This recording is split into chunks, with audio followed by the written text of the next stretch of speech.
Road wheeler എന്ന് പറയുമ്പോൾ ഒരു നല്ല സ്റ്റബോൺ ആയിട്ടുള്ളൊരു ബ്രീഡാണ്. കാരണം നമ്മൾ മറ്റൊരു ചെറിയ ബ്രീഡിനെയാണ് നമ്മൾ വളർത്തുന്നതെങ്കിൽ നമ്മൾ അതിനെ ഓണറിനെ പ്രൊട്ടക്റ്റ് ചെയ്യുന്നതിനേക്കാളും ആ പപ്പിയെ മറ്റ് ഡേഞ്ചേഴ്സിൽ നിന്ന് പ്രൊട്ടക്റ്റ് ചെയ്യേണ്ടത് നമ്മുടെ ഉത്തരവാദിത്വം. ഉദാഹരണത്തിന് ചെറിയ ബീകളൊക്കെ നമ്മൾ പുറത്ത് കൊണ്ടുപോവുകയാണെങ്കിൽ മറ്റ് നാടൻ പട്ടികൾ കടിക്കാൻ വരികയോ ഓട്ടിക്കുകയോ ചെയ്താൽ ഇതിനെ പ്രൊട്ടക്റ്റ് ചെയ്യുക, മറ്റ് കടി കിട്ടാതെ പ്രൊട്ടക്റ്റ് ചെയ്യുക എന്ന് പറയുന്നത് നമ്മുടെ ഉത്തരവാദിത്വം. നമ്മളതിനെ എടുത്ത് പൊക്കി നിർത്തേണ്ടി വരും.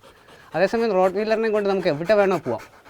കാരണം നമ്മളെക്കാളും കോൺഫിഡൻസ് ലെവൽ റോഡ് വീലറിനുണ്ട്. അതിനെ വേറൊരു നായ അറ്റാക്ക് ചെയ്യും എന്നുള്ളൊരു ഇത് വേണ്ട. ഒരു 6 മാസമായിട്ടുള്ള റോഡ് വീലർ ഈ പറഞ്ഞതുപോലെ ഏതൊരു ഡോഗിനെയും കോമ്പീറ്റ് ചെയ്യും.